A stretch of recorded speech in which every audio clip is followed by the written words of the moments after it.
Allez, grosse attaque sur un toit. Rien d'extraordinaire, on en fait souvent, enfin moi en tout cas. Chose qui est un peu extraordinaire, c'est que le nid est tout petit et l'attaque a été fulgurante. Donc vous verrez tout ça en vidéo, vous allez voir, c'est assez sympa. Donc le frelon asiatique se cache, hein. On a une actualité chargée avec le frelon asiatique. Il y a eu un très gros accident récemment, donc une histoire de pylône électrique. J'en fais beaucoup hein, sur les pylônes. Je suis abonné avec Enedis et RTE. Par contre, pourquoi il a attaqué comme ça, on ne sait pas. Mais moi, tout ce que je sais, c'est que pendant mes campagnes, j'ai des nids qui sont très agressifs et d'autres qui ne le sont pas du tout. C'est pour ça, on a toujours tendance à dire le frelon asiatique, il est gentil. Non, c'est une véritable saloperie. Et puis à tout de suite pour les questions-réponses. Allez, 40 degrés bientôt. Mais là, on n'est pas à 40, on est à 30 et des brouettes. J'ai l'impression qu'elles sont grosses les brouettes. Grosse, ouais, 33 je crois que j'avais quand je suis Ouais, 33, c'est pas mal. Merci à David pour avoir pensé à moi.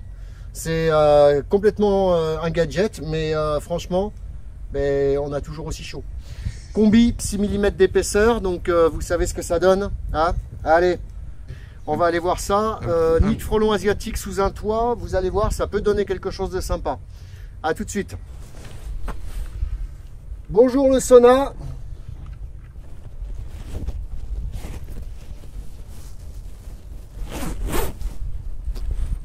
Donc ça c'est la nouvelle combi des Dialux. Elle est pas mal. On essaiera la prochaine fois, on essaiera la combi Dipter. Elle est pas mal non plus, quelques petits changements, mais on va en parler. Il me manque ça et c'est bon. Vous restez dans la voiture, vous... Allez, on attaque. Donc ça c'est... sur les toits, c'est toujours très problématique, surtout quand on est en canicule.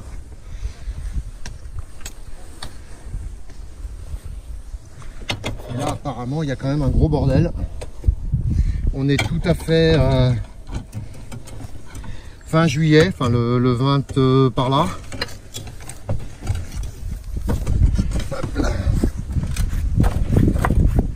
Alors ça c'est valable pour tous les charpentiers, faites gaffe quand vous voyez un aller-retour d'insectes d'un point fixe, c'est qu'il y a un problème. Et là pour être tout à fait franc, alors ils sont où ces cocos? Voilà. Donc là vous montez sur le toit, vous n'avez pas vu. Et bien croyez-moi, ça peut être très problématique. C'est un très gros nid, donc voilà. Hein. On commence à voir de suite ce qui se passe. Ils m'ont entendu marcher, ce qui est normal. Et ils n'ont rien demandé pour l'instant, mais ça va vite arriver, ça y est. C'est parti, vous voyez, de suite, hein, comment se propagent les attaques. C'est-à-dire qu'ils se dispersent. Et ils vous attaquent directement. Donc là, ils m'ont pas encore attaqué la tête, mais ça va pas tarder. Le nid doit être assez impressionnant. On va aller voir ça. Bon, ça y est, hein, j'en ai plein la tête. Donc là, ce qui se passe, c'est tout simplement qu'ils attaquent les organes vitaux. Il n'y a pas photo, on ne peut pas dire autrement.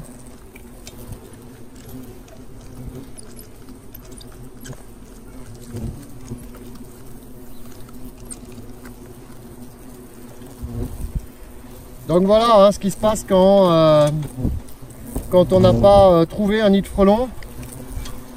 Ou quand on l'a pas vu, donc en gros on prend des attaques qui sont pour nous très très violentes. Donc on bouffe beaucoup de venin, hein, c'est là-dessus, il faut faire très très gaffe. Le frelon asiatique ne se met pas spécialement en haut des arbres. Merci David pour le petit ventilo qui me fait vraiment du bien. Théoriquement ça c'est des nids qui ont plus de 2-3 000 individus sans problème. Je ne l'ai pas encore vu le nid, mais je vois à peu près l'attaque.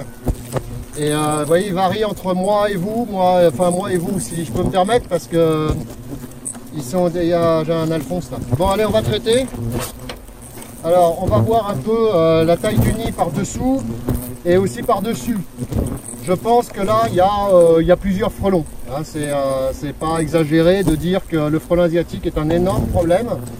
Les attaques sont totalement différentes du frelon européen, puisque le frelon européen est relativement plus cool. Et vous voyez quand même que là ça donne assez bien, hein. On est dans le vif du sujet, on dira. Bon, allez, on va découvrir, donc je vais aller voir un peu ce qui se passe là-dessous. Et je vais vous le montrer après, à moins que je passe par-dessous carrément pour voir, on verra.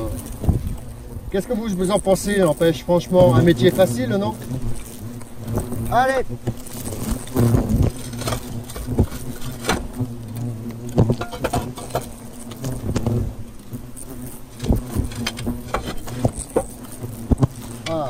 m'en doutais.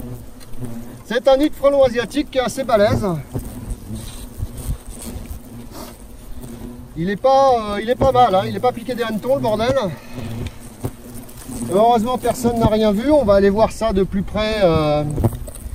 Il est assez impressionnant quand même, hein. C'est un très beau nid, donc on va voilà quoi, on va vous montrer tout ça. Mais faites attention, un aller-retour d'insectes d'un point fixe, c'est toujours un énorme problème, hein. La preuve en est, vous voyez, là je me prends, je sais pas, je n'ai pas compté les frelons, mais 1, 2, 3, 4, voilà. Il y en a beaucoup, hein.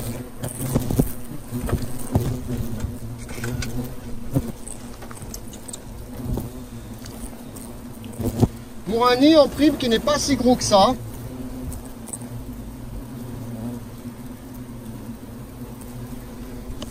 j'aurais pu rajouter les charpentiers, les chauffagistes, les antennistes.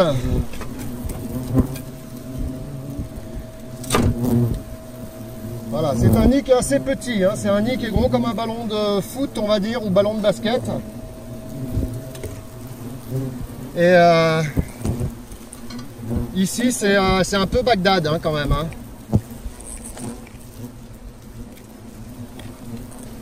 Ici, c'est un peu Bagdad. Vous voyez, bon, moi, je peux faire une petite sieste parce qu'il fait un peu chaud.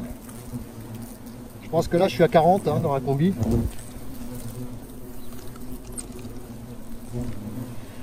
Franchement, quel métier passionnant. Un métier avec plein de surprises. Allez, on fait gaffe. Le frelon asiatique, c'est pas une légende. Sous toiture, voilà ce que ça donne. C'est infernal, hein. Il y en a partout.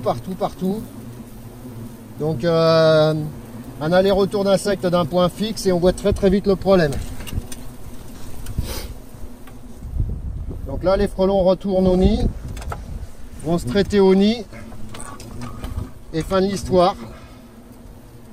Et bon là, gros danger quand même. Allez, bon après ça devient une habitude de toute façon. La suite au prochain numéro, à bientôt. Enfin je plaisante, hein. J'ai encore quelques boulots à faire là. Je vais pas lui laisser le toit comme ça quand même.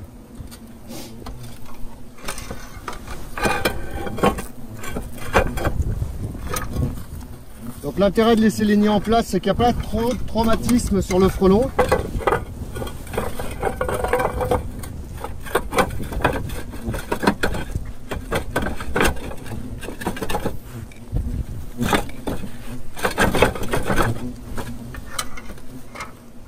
Je suis pas charpentier, hein.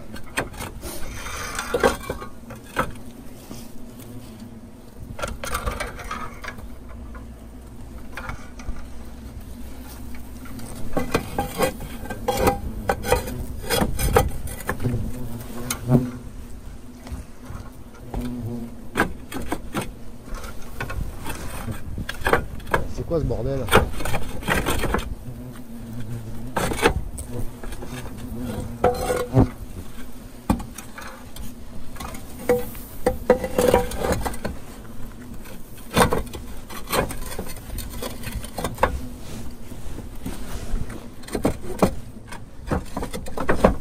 Qu'est-ce que c'est que ce bordel?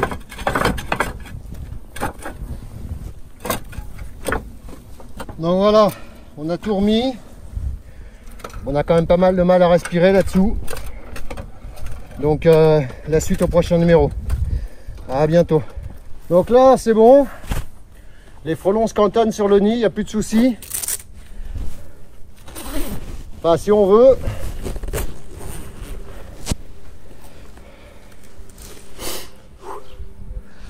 Engagez-vous qui disait. Il est où le ventilo?